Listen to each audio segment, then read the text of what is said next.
today. Are we all ready? No. Almost. Almost. You got to give us old pink eyes. Oh, how are you doing? I'm doing well. How are you? Good, good. Let's see here. Whoop, that was just sliding. Where can you set these, Kari? What if I move your notebook just a little bit? How's I that? I'm a lawyer, so I always have to have people back.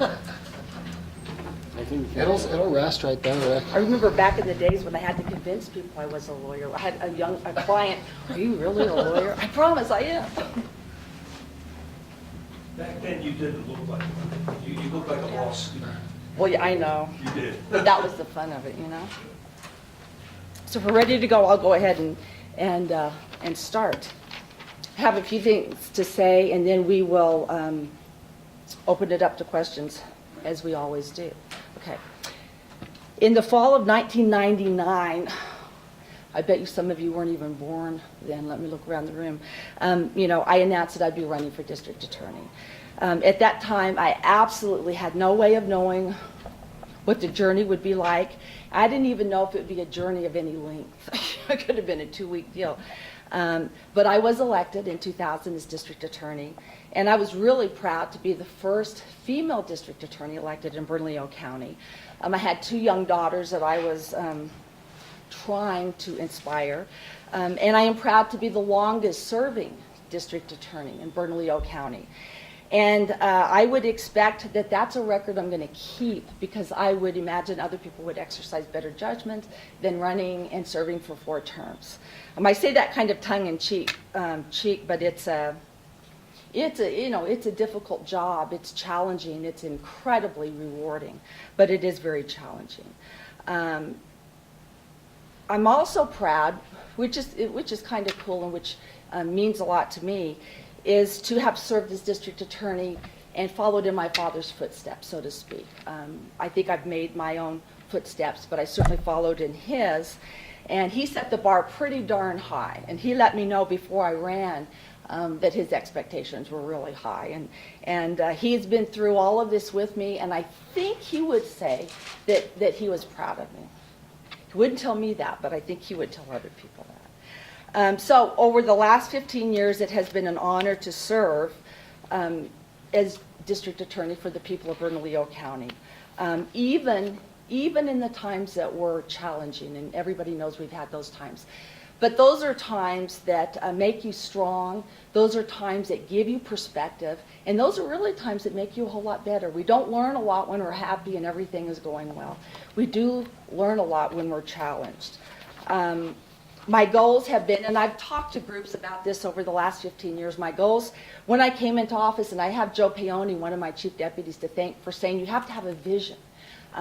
You have to have a vision to make things work. And I just thought, instantaneously, well, okay, what I want to do is raise the morale of the staff and support them to their highest potential, because people choose to be here not for the money, believe it or not. I know you guys think that we have lots of money here. We don't. They choose to be here because they care about our community and they really want to make a difference. And I would contend that makes you richer than the millions of dollars that other people have in the bank. Also, secondly, to increase the office's effectiveness in the prosecution of cases, and thus positively impact public safety. And third, and this is so important, especially in recent years, to operate the office in a manner that restores the public's faith in the integrity of the criminal justice system. And thus, I have been available to answer the tough questions. I have been available during the controversies. You won't see me going out of town or not being available or not attending meetings that might be controversial. You'll see me in the middle of it, answering questions or returning phone calls. We've had so many accomplishments. And I'm not a person that keeps track of all the accomplishments because I'm too busy working and trying to make something else happen.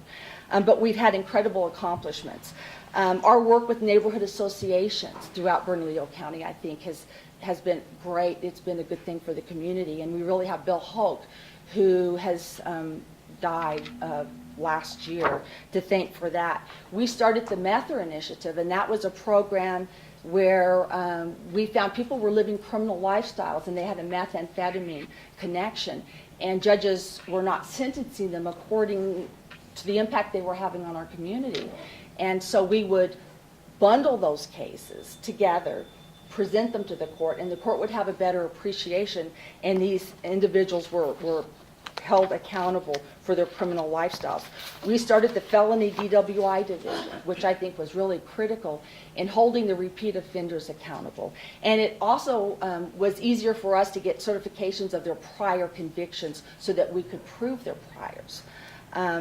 We worked with the Safe City Strike Force and the nuisance abatement group at the police department, and that was to shut down buildings and places that were just targets of criminal activity. Something that's a little bit under the radar, but which I'm really proud about, is Troy Davis is in the back of the room, one of my chief deputies. He and I challenged the capital jury project, and that was in the Astorga case.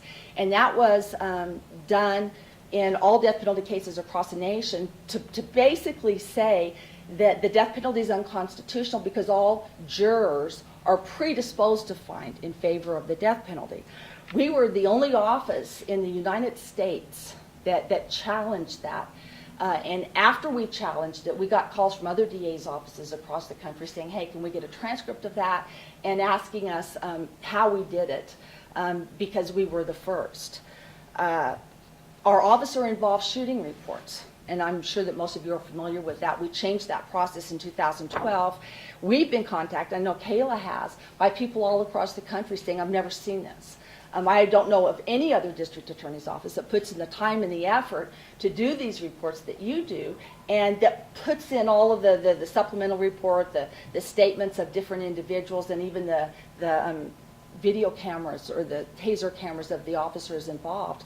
And it's incredible, and we're really proud about that. We not only believe in transparency in government, we practice it. Our work with the media. Guys, we've had our disagreements, you know, but not really. I mean, not really, because you're doing your job, we're doing our job. I believe, and I thank you all for making me better. I can't think of a greater curse on any public official than not to have a strong media scrutinize everything they do, because that makes us better. And I feel sorry for the public officials that don't have that. And you know that there are ones that don't have that.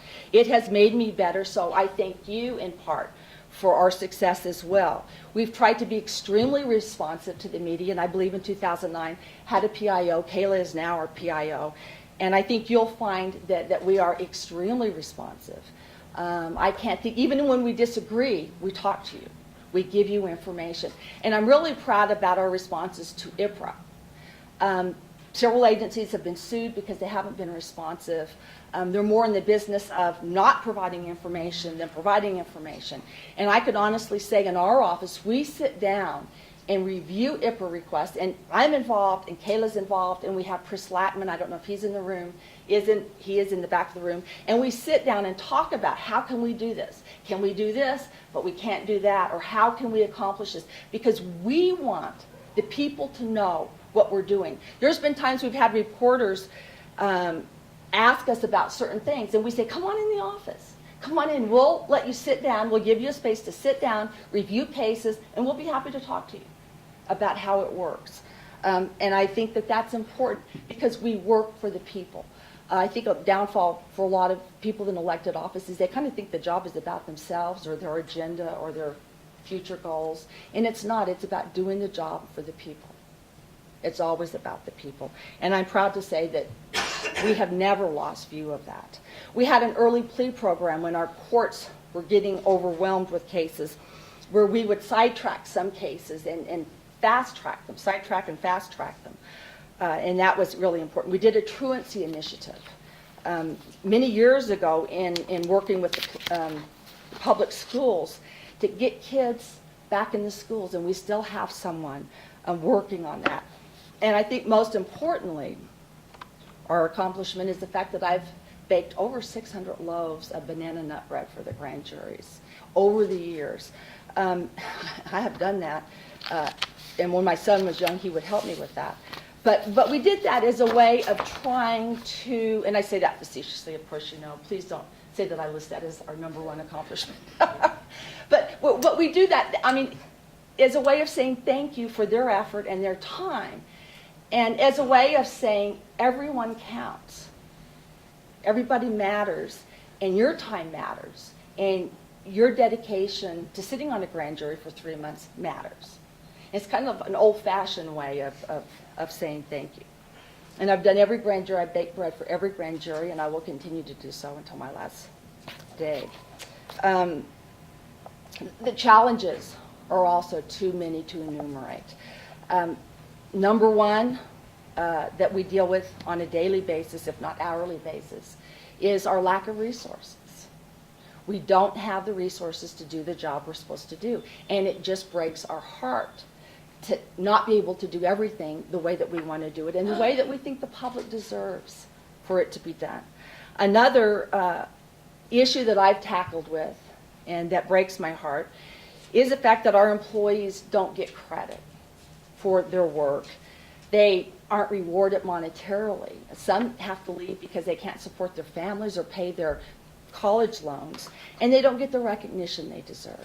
We have victories many, many, many times every day, and no one knows about that. But if something goes wrong, if one case out of 50 falls through the crack for sometimes even a reason that we're not responsible for, that tends to be on the news. When I go around to the community and speak about serving in this role, I tell people I have the best job in the world because I get to work with the best people in the world. And when I say that, I'm not saying it to be nice. I'm saying it because I believe it. I am so proud to say that, and there's some people around here that every day I'm inspired. If I'm having a bad day, I could leave my office, walk out in the hallway, walk through the office and see someone who is working hard, who is dedicated, committed, and they inspire me. And I think we all inspire each other. I want to thank all of my chief deputies. And I think we can start with Kathy Wright and Joe Paoni, who died, and Debbie DiPaolo, who's back there, who's been with me from day one. we look a little bit worn, but we're still here fighting. And we've had Gary Cade, we've had Mark Drebbing, Troy Davis, Todd Heisey, Sylvia Martinez. Debbie, am I leaving anybody out? Okay. They are friends, and we work and we argue and we joke.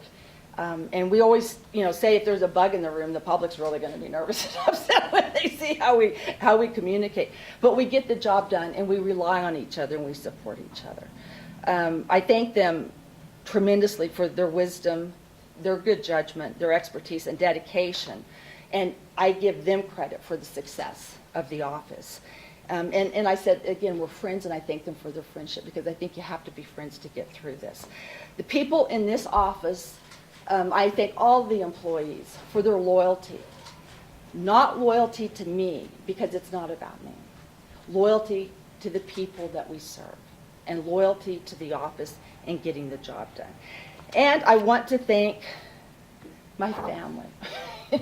They've been through this with my baby, who's now at the University of San Francisco, wasn't completely potty trained. He was a late bloomer when I was running for office, and now he's at the University of San Francisco. I can't believe that. I have a daughter who's graduated from law school, and another daughter who I got to perform a wedding ceremony, married her last year. I have a son who you all know has had issues and problems, and unfortunately he's had to grow up in the with a lot of publicity. But even that, I think, has made me, I know it's made me a better person. It's made me a stronger person. So that is what it is. But I truly thank my family for hanging out with me all of this time and supporting me in whatever decision I've made. And there's been some tough decisions, and I've asked my kids, what do you want me to do? Do you want me to do what I think is right, or do you want me to do what's the safest? And I have to say, my kids all said, Mom, you have to do what you think is right. And I'm really proud of that. So with this said, and I bet you guys don't know what I'm going to say next, I want you all to know that I'm not going to be running for a 5th term for district attorney. And my last day in office will be December 31st. There's no question that I'm going to leave a part of me behind in this office, whether y'all want me to or not. Because I've been coming here, not to this specific office, but I've been coming here since I was 8 years old to watch my dad try cases. I feel like I grew up in this office. And when I was a child, and I feel like in other ways I've grown up since I've been district attorney. It's been a supreme honor to be your DA. And I hope the people know that I've returned their trust given to me by pouring my heart and my soul into the job. As sad as I am to leave, I am as excited about my plans for the future and want to assure the community that I will continue to serve in one way or another as long as there is a breath in my body. So I will not go quietly into the night. I will go kicking and screaming and fighting for the things that I believe in and for the things that I want for our state and our community. And I'll open it up to questions. What are your specific plans for the future? Well, in all honesty, this is the first time since I was 8 years old that I haven't had everything mapped out. So I have to say that it's a little open-ended. I plan on going into private practice initially. Specializing in anything in particular? Whatever, comes in the door. I like the, To Kill a Mockingbird was also about the time I saw that when I decided I wanted to be district attorney. And, I kind of like a general practice. I kind of like, just contributing in any way that you can. I can't say that that's where I'll end up, but, that's what I'm planning at this point in time. Kari, you mentioned, you'll go out kicking and screaming about the issues you care about. Tell us some of those things. Well, I said, and this was controversial when I said it, and I was shocked that it was controversial, but I think our community is in crisis. I think our state is in crisis. I think a lot of people have said that since I said it. Our economy is descending. I mean, we're descending in all sorts of ways. We don't have jobs. Our young people are leaving the state. We have more people leaving than coming. We haven't really made a commitment to early childhood education. We've got a Medicaid crisis brewing right now. We had an issue with behavioral health. All know that mental health is one of the biggest issues in New Mexico. I think we're, the worst in the country, and we have the least amount of resources to deal with that. And the behavioral health fiasco a couple years ago devastated us even more. And we haven't recovered from that, and we probably won't recover from that for many, many, many years to come. So these are some of the things that I'm interested in working on and contributing to our community. I like to say, my grandfather died of a heart attack, and I started doing plays in our family garage to earn money for the Heart Association. And so I see, I will do whatever I feel needs to be done to help our community and our state be better. We've got our greatest resources are our people. And we've got so much going, but we have a lot of issues and a lot of problems. And I think we have to recognize the problems to start moving towards a solution. And I just want to be part of that solution. I ask everyone when I go out and speak, we need help. We need help, and everyone needs to be part of the solution. I think the crime rate, and everybody knows that crime is up, and it seems totally out of control, is related in part to some of our economy. Our young people can't work. They can't find jobs. When you have, 10,000 people? No, how many people applied for the jobs at the Cheesecake Factory? 10,000 people applying for jobs. It's not what it needs to be, and we all need to be part of that solution. A different elective office in the future? I'm not saying no to anything. I'm saying yes to the world, to opportunities, to my commitment to continue to serve and do what I think is best, and also to lead by example for my children. My children inspire me and help me be as good as I can be, because I want them to believe that too. Can you go into a little bit more your reasons for not running again? I'm tired. In all honesty, in 2012, I wasn't planning on running. I had plans, and I wanted to move forward with those plans, but we looked for other people to run for district attorney. Couldn't find anyone that we thought could step in and continue and complete some of the things that we had started. And so I decided, okay, I'll run, one more term. And I did that, and the big issue then was officer-involved shootings and trying to develop a protocol and develop a process for that. And so I ran in 2012, and I decided At that point, I decided I wasn't going to run again, and I told everyone around me. When I saw problems happening in our community, and I wanted to be part of the solution, but I wasn't sure how to go about doing that, I, for a short time, considered running for DA again. And over a period of time, I realized I would be much more useful if I was out of office than in office. I want to go through a couple of the things you mentioned as successes for the office. First, the officer-involved shooting protocol thing. That's a process that was sort of forced on you by the judges across the street who told you to stop using investigative grand juries. Do you feel like the process that's in place now is a better process than what you had in place before? I think I can't say that it's better because we're comparing apples to oranges, if that makes sense to you. I think that it's more transparent, and that part I really like. I don't like the fact that we can't compel people to make statements, that we can't take statements under oath, and that we're not getting the benefit of 12, hopefully, unbiased individuals who don't have a dog in the fight making the decision whether we should go forward or not. I mean, I think those aspects of it were good, but I do like the transparency of our new system. Do you think it's a system that should be used statewide? I know a lot of the other DAs around the state are still using the investigative grand juries. Do you think your process serves the public better? I think that every DA, I truly believe in autonomy, and I think that for the different areas, there's many areas around the state that are very different than Bernalillo County, and I think they need to do what they feel best serves their constituents and their communities. How many police shootings do you have right now, and do you plan to finish those before the end of the year? We have approximately, and this is an approximate number, 30 that we have. We don't have reports on all of those. You have 30? I think, isn't that? Yeah, approximately 30. And we don't have reports on all of those. So obviously the ones we don't have reports on we're not going to get to, but we're hoping to get to all the ones that we have reports on. Now, I tell people this is a priority in our office. I mean, it's a very important priority, but time is time is an issue too, because everyone that does those reports has another job and a half that we're doing, and so we're adding this on. And it's a bit of an issue. We were hit with the case management order last February 2nd, and we have just been swamped dealing with issues surrounding that. But we hope to get all of the officer-involved shooting reports out that we have reports on. And that's 30? And we're hoping. No, we don't have reports on 30. Okay. So only the ones that we have reports on. Debbie? I believe also some of those in the count include custody deaths that Right. in many cases are suicides. Right. That's on our list. Right. So we won't be doing reports on those. Okay.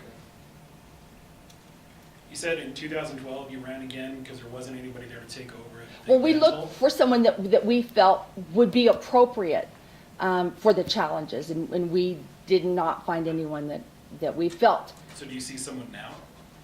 No, I just decided I did it 4 years, and it's time to move on. You know, at some point, as much as I like to serve, I really do believe what's pulling me away is I think I can do more when I leave office. What more do you think you can do out of the office? Well, I think that I can be a little more vocal.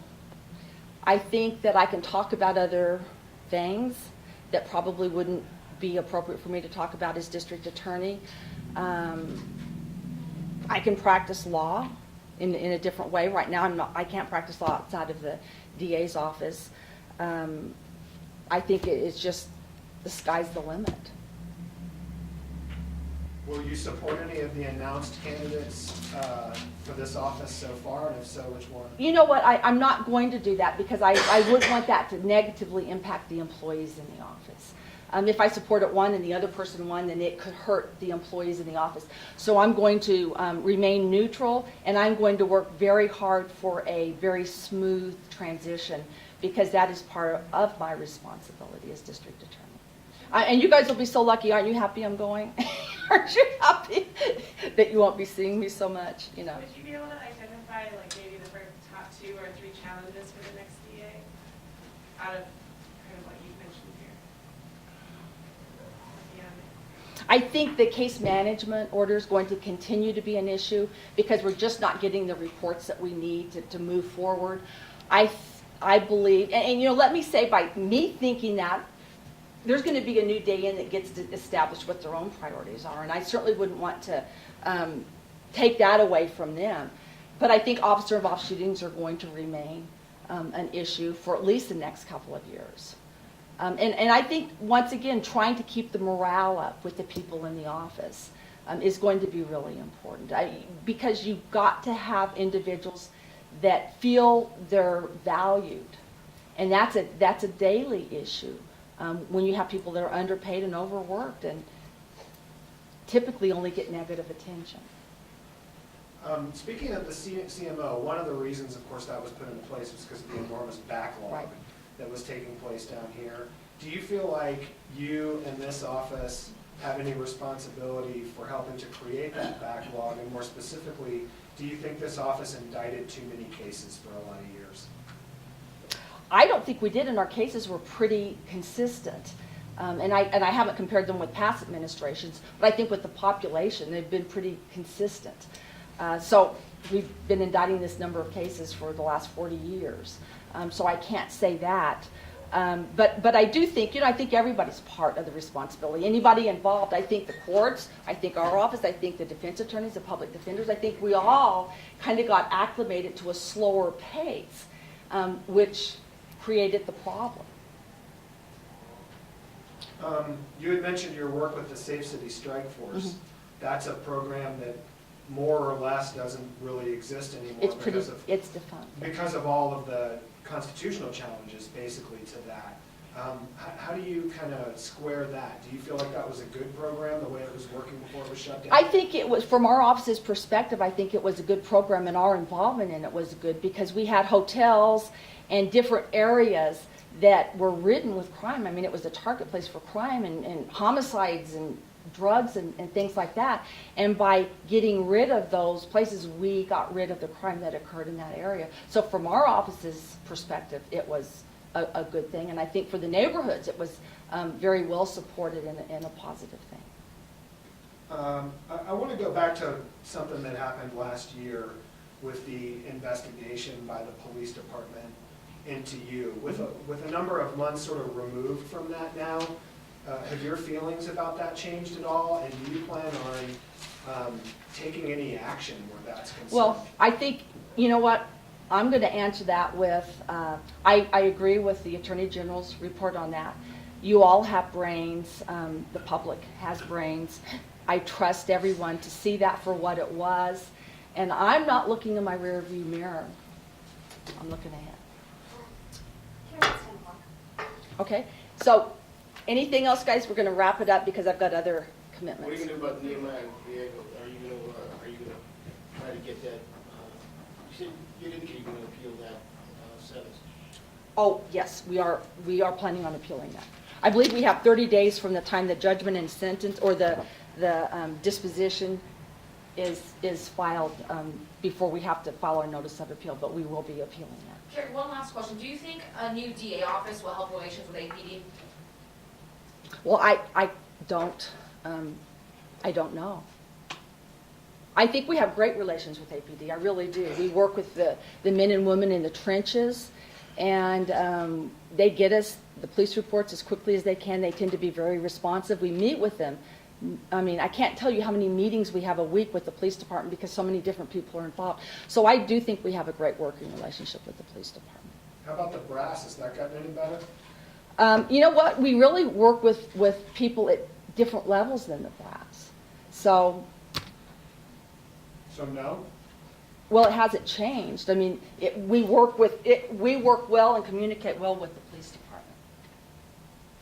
I don't want to, talk about specific individuals because, frankly, I don't even know the contacts that other people have with those individuals. But I think that we work well, and any issues that we have with the police department aren't because the men and women in the trenches aren't doing their very best.